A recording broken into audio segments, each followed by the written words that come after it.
आप सबको बहुत-बहुत नमस्कार। राजेश वानखेड़े जी का विशेष धन्यवाद। सोमान शेखर जी, अग्रवाल जी, मंच पे उपस्थित सभी बंधुओं का और उससे ज़्यादा आप सबका धन्यवाद कि इतनी तेज़ धूप में आप लोग सुनने के लिए बैठे हैं। एक तो स्कूल के बच्चों को तो ज़बरदस्ती भी बिठाया जा सकता है, तो हो सकता है वो दबाव भी आपके ऊपर हो। आप दबाव में बैठे हैं या खुश होके बैठे हैं? खुश होके बैठे हैं। क्योंकि जब मैं स्कूल में था तो हमें भी ऐसे बिठाते थे स्कूल में कभी-कभी और जब कोई बोलने आता था तो हमारे मन में भाव आता था कि जितना कम बोले उतना अच्छा रहेगा क्योंकि धूप बहुत चुभती थी, परेशान करती थी। तो वैसे तो मैं बहुत ज़्यादा बोलने का अभ्यस्त हूँ। 1-2 घंटे पर आज मैं बहुत कम बोलूँगा ताकि आप लोग उतना धूप में परेशान ना हों और जल्दी उठ सकें यहाँ से।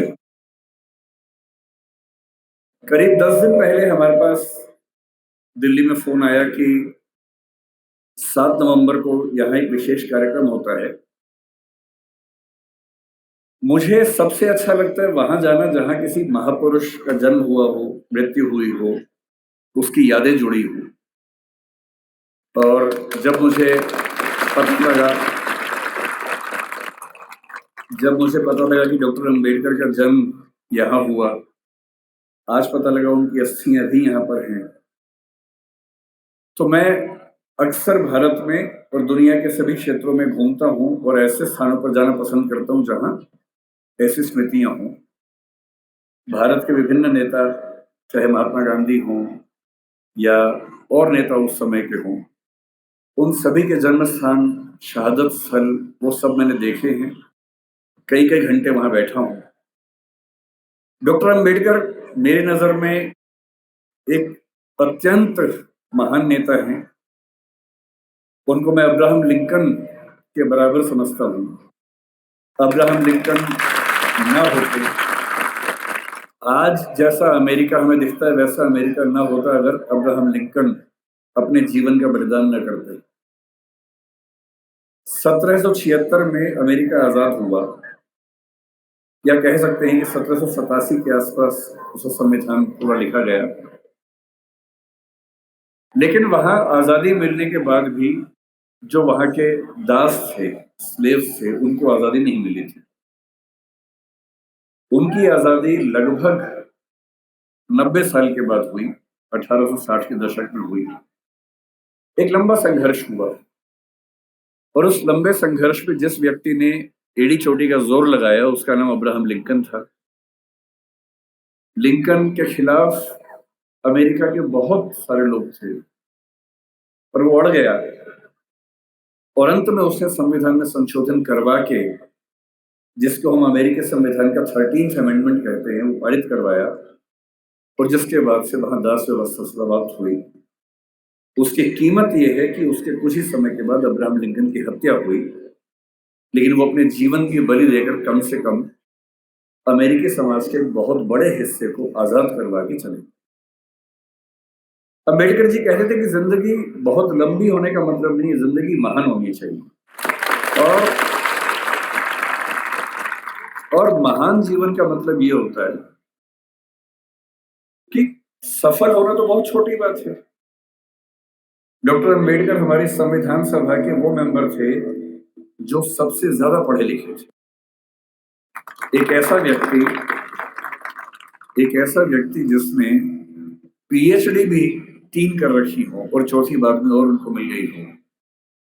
पूरी संविधान सभा में हमें इतना वेल रेड, इतना पढ़ा लिखा व्यक्ति नजर नहीं आता है। कुछ लोग कहते हैं कि संविधान सभा में उनकी भूमिका बहुत छोटी सी थी, नगण्य थी, क्योंकि उन्होंने संविधान लिखा नहीं था, उन्होंने संविधान की प्रारूप समिति की अध्यक्षता की थी। ये बात ठीक है कि वो प्रारूप समिति के अध्यक्ष थे, लेकिन संविधान सभा के एक मेंबर थे टीटी कृष्णमाचारी। उन्होंने एक बड़ी खूबसूरत बात कही कि संविधान सभा की प्रारूप समिति में कुल 7 मेंबर थे, जिनमें से एक ने ज्वाइन ही नहीं किया, एक बीमार पड़ गए, 2 दिल्ली के बाहर थे, एक देश के बाहर चले गए, एक ने इस्तीफा दिया तब दूसरे मेंबर को लेके आए। और कहने को 7 मेंबर थे, लेकिन दरअसल केवल एक व्यक्ति के हाथ में ड्राफ्टिंग की सारी जिम्मेदारी आई और ये कथन पीडी कृष्णमाचार्य ने संविधान सभा के भीतर दिया। और इसलिए हमें इस बात का सम्मान करना चाहिए। लेकिन आप में से अधिकांश बच्चे जिस सामाजिक परिवेश से हैं, मैं संयोग से समाज के उस परिवेश से हूं जिसमें सामाजिक विषमताओं को झेला नहीं। मेरा जन्म एक ऐसे परिवार में हुआ जो निम्न जाति का नहीं है, तो मैं सवर्ण समाज से हूँ। संयोग की बात है, तुक्के की बात है। किसी का तुक्का कुछ लगता है, किसी का कुछ लगता है, तो मैं तुक्के से उस समाज से हूँ जहां जातीय भेदभाव झेलना नहीं पड़ता है। मैं बहुत गरीब भी नहीं रहा। मेरे माता पिता अध्यापक थे, तो वेतन भी ठीक ही था उनका। और इसलिए मैं देखता हूं कि हमारे समाज में सामान्यतः एक राय ऐसी बन गई कि डॉक्टर अंबेडकर केवल दलित समाज के नेता हैं, उन्होंने केवल उनके लिए कुछ महान काम किए। और मेरा मानना है कि इस गलतफहमी से हमारे समाज को बचना चाहिए। डॉक्टर अंबेडकर हमारे देश के आज तक के सबसे महान नेताओं में से एक हैं और उनकी महानता को हमें स्वीकार करना चाहिए। धूप बहुत ज्यादा है, आपकी उम्र भी बहुत कम है, इसलिए मैं गहरी बातों में नहीं जाऊंगा। डॉक्टर अंबेडकर को लेकर कुछ बहुत गहरे विवाद, गहरे संवाद हो सकते हैं। उनका गांधी जी से क्या रिश्ता था, आजादी के आंदोलन से उनका क्या रिश्ता था, मार्क्सवाद से क्या रिश्ता था, बौद्ध धर्म से उनका क्या रिश्ता था। ये सब ऐसे प्रश्न हैं जिन पर हम कई घंटे गहरी बात कर सकते हैं। लेकिन क्योंकि आप अभी स्कूल वाले बच्चे हैं, ज्यादातर आपके लिए इन विवादों में अभी उलझना ठीक नहीं है। आपके लिए जो ज्यादा महत्वपूर्ण है, मैं उस बात पे आता हूं। मैंने पिछले 1 साल में जो यात्राएं की, उसमें एक यात्रा कोलंबिया विश्वविद्यालय न्यूयॉर्क की। और वहां जाते ही मैंने अपने दोस्तों से पूछा कि भाई यहाँ डॉक्टर अंबेडकर पढ़ते थे, कोई ऐसा मेमोरियल उनका है क्या? तो वो मुझे एक लाइब्रेरी में, जो बेसमेंट में अच्छी लाइब्रेरी, उनकी काफी अच्छी लाइब्रेरी है, वहां लेके गए। और लाइब्रेरी में एक दरवाजा जहां अंदर रीडिंग रूम है, उसके बाहर एक बहुत सुंदर प्रतिमा उनकी लगी हुई है और साथ में काफी उनके बारे में लिखा हुआ है। और मुझे बहुत अच्छा लगा कि कोलंबिया विश्वविद्यालय आज भी ये मानता है कि डॉक्टर अंबेडकर उनके आज तक के सबसे शानदार विद्यार्थियों में से एक थे। फिर उसी के कुछ दिन बाद मैं लंदन में था, तो लंदन स्कूल ऑफ इकोनॉमिक्स वहां से पास ही था, करीब 2-3 किलोमीटर दूर था। संडे का दिन था, तो मैं घूमते घूमते वहां चला गया। बंद था वो। तो मैंने वहां उनके जो स्टाफ के मेंबर थे उनसे रिक्वेस्ट की कि क्या मैं अंदर केवल घूम सकता हूँ थोड़ा सा? तो बोले हाँ, घूम लीजिए। और जब मैं घूमने गया तो मैंने देखा कि बिल्डिंग में अंदर घुसने से पहले ही बाहर उन्होंने एक ही प्रतिमा लगाई है और वो डॉक्टर अंबेडकर की ही प्रतिमा है। तो मुझे ऐसा लगता है कि जिस भारतीय सपूत की ख्याति दुनिया में इतनी ज्यादा है, अमेरिका में, लंदन में जहां वो पढ़े, वहां के इंस्टीट्यूशन से मानते हैं कि हमारे महानतम विद्यार्थियों में से एक वो थे। तो ऐसा क्यों है कि हमारे समाज में उनको लेकर ऐसी गलतफहमियां बहुत ज्यादा है? आज मुझे बुलाया गया है ये कह के कि बच्चों को प्रेरणा देनी है, पर दरअसल मेरे लिए तो खुद ये प्रेरणा का समय है कि मैं एक ऐसी जगह हूं जहां डॉक्टर साहब पैदा हुए, उनकी मृत्यु हुई। मैं बहुत संक्षेप में आपको ये बताना चाह रहा हूं, क्योंकि आप में से बहुत सारे बच्चे जिस समाज में पैदा हुए होंगे, आपकी परिस्थितियां कुछ कुछ वैसी होंगी जैसे अंबेडकर जी की थी। हालांकि वैसी नहीं होंगी। और क्यों नहीं होंगी? क्योंकि अंबेडकर जी हो गए आपसे पहले, इसलिए आपकी स्थितियां वैसी नहीं। अगर वो ना होते तो स्थितियां वैसी होती। तो मैं आपको थोड़ा सा बताना चाह रहा हूं कि आप किस भारत की ऐतिहासिक सामाजिक परंपरा में स्थित हैं और आपकी जिम्मेदारी क्या बनती है। मैं ये भी समझाना चाह रहा हूं कि जो सदस्य आप में से या समाज के जो सुनेंगे इस वक्तव्य को, जो समाज के उस तबके से नहीं भी हैं, जो समाज के संपन्न वर्ग से हैं, उनको भी समझने की जरूरत है। जो हम थोड़ा सा समझेंगे क्या है वो। हमें किसी व्यक्ति की महानता समझने के लिए पहले ये देखना चाहिए कि उसकी प्रेरणा बिंदु क्या थी। आपको मैं प्रेरित करूं, इससे बेहतर है कि मैं आपको वही बताऊं डॉक्टर अंबेडकर के बारे में जिससे मुझे प्रेरणा मिलती है। शायद आपको भी किसी से प्रेरणा मिल रही है। और मैं ये स्पष्ट कर दूं मैं किसी विचारधारा, किसी मान्यता, किसी वाद का अंध समर्थक नहीं हूं। मैं ना गांधीवादी हूं, ना मार्क्सवादी हूं, ना अम्बेडकरवादी हूं। मैं सभी महान व्यक्तियों को पढ़ता हूं, डूब के पढ़ता हूं।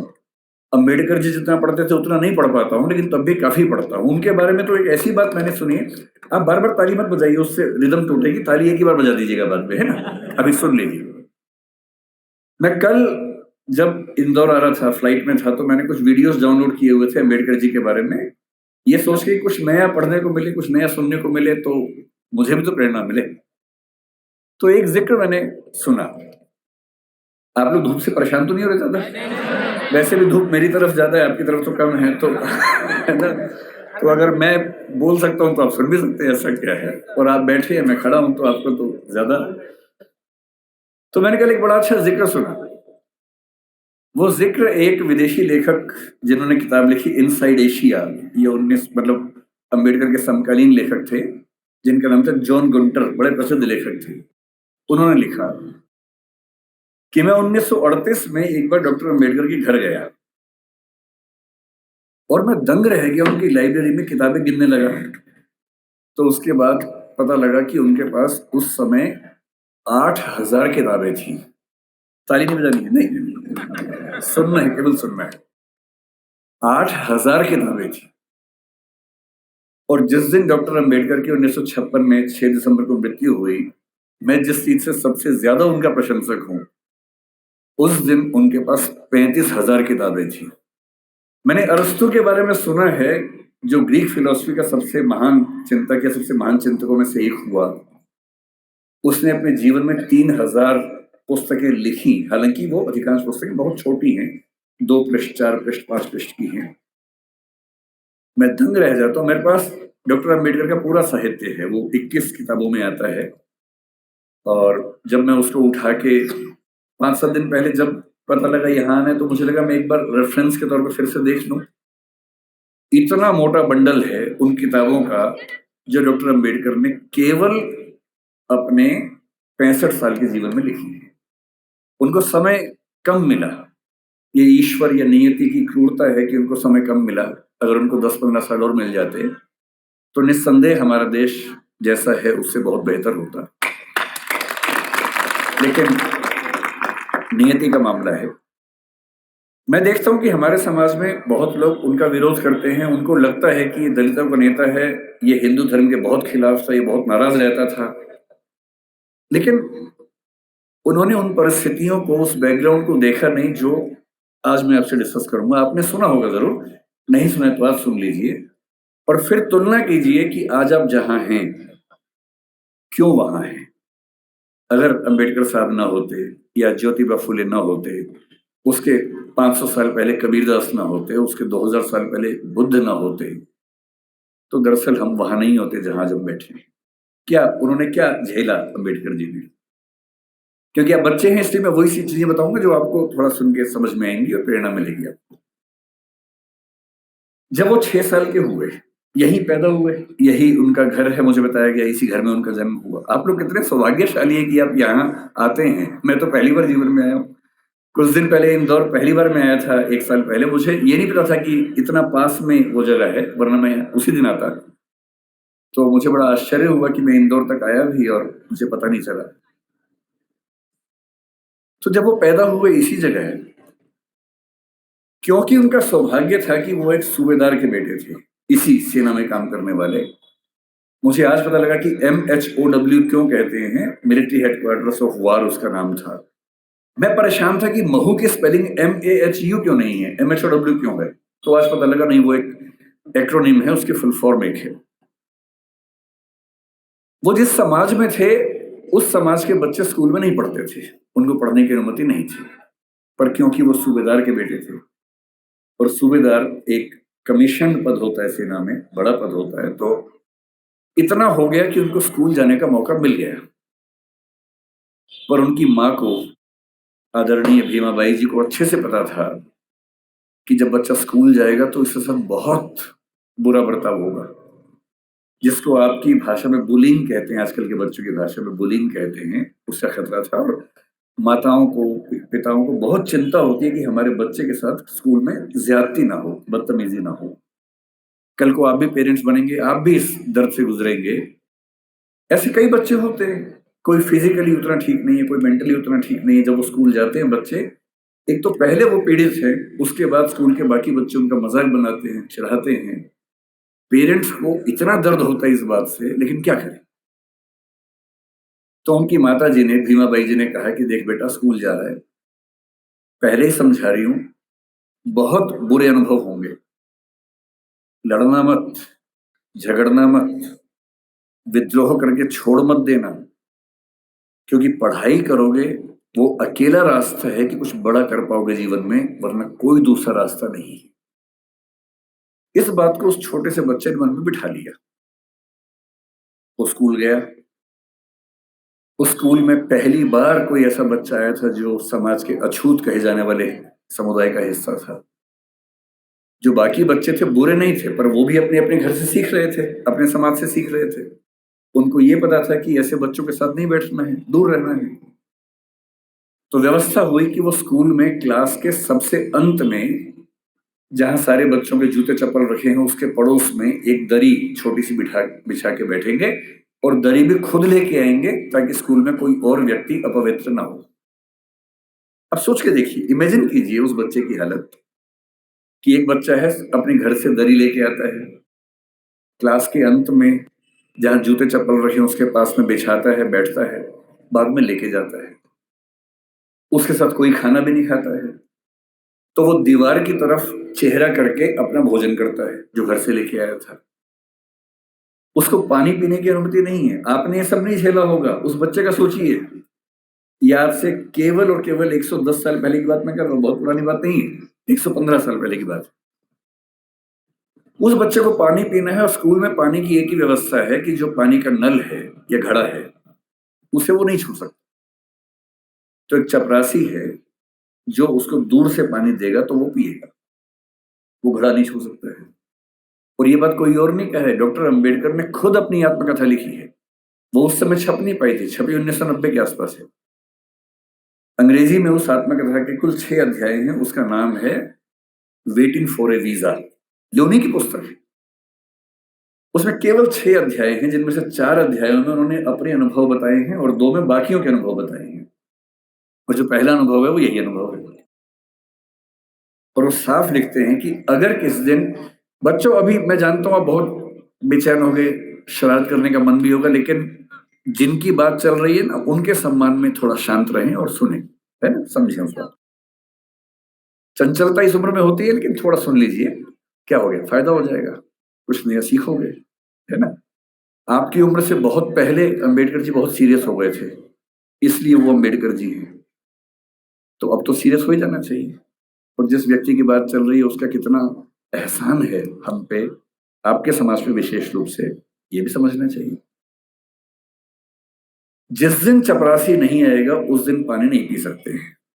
उन्होंने एक वाक्य लिखा अपनी आत्मकथा में, नो पियन नो वाटर। उस समय ऐसी बोतलें नहीं होती थी जो भी आपको बढ़ रही थी, जिन बोतलों के लिए आप हाहाकार मचा रहे थे, उस जमाने में नहीं होती थी। उस जमाने में पियर नहीं आता था तो पानी नहीं मिलता था। उनके नंबर बहुत अच्छे है क्लास में। व्यवस्था थी कि जिसके नंबर जितने अच्छे होंगे वो उतना आगे बैठेगा, पर उनको ये ऑप्शन नहीं था कि वो आगे बैठ सके, उन्हें पीछे ही बैठना था। ये सब झेलते झेलते वो पढ़े। जब 10वीं क्लास में आए तो एक अध्यापक उनके थे, कृष्णा जी अर्जुन सेलुस्कर नाम था उनका। उन्होंने उस बच्चे को, भीमराव को, एक छोटी सी पुस्तक भेंट की जो बुद्ध की जीवनी थी, और कहा कि इसको पढ़ो। अंबेडकर कहते हैं कि उस पुस्तक को और मैं अपने अध्यापक केलुस्कर जी को जिंदगी भर नहीं भूल पाया। वही केलुस्कर जी बाद में उनको बड़ौदा के महाराज सियाजी राव गायकवाड़ से मिलवाने ले गए, वजीफा दिलवाया, फिर वजीफा बढ़ा, और जब वो एल्फिंस्टन कॉलेज के विद्यार्थी हुए तो उनको कोलंबिया विश्वविद्यालय जाने के लिए स्कॉलरशिप मिली, वहीं से मिली, बड़ौदा से मिली। 4 साल कोलंबिया में रहे और इतनी मेहनत करते थे। कोलंबिया विश्वविद्यालय से एमए और पीएचडी करने के साथ साथ लंदन स्कूल ऑफ इकोनॉमिक्स से भी एमए और पीएचडी कर डाली।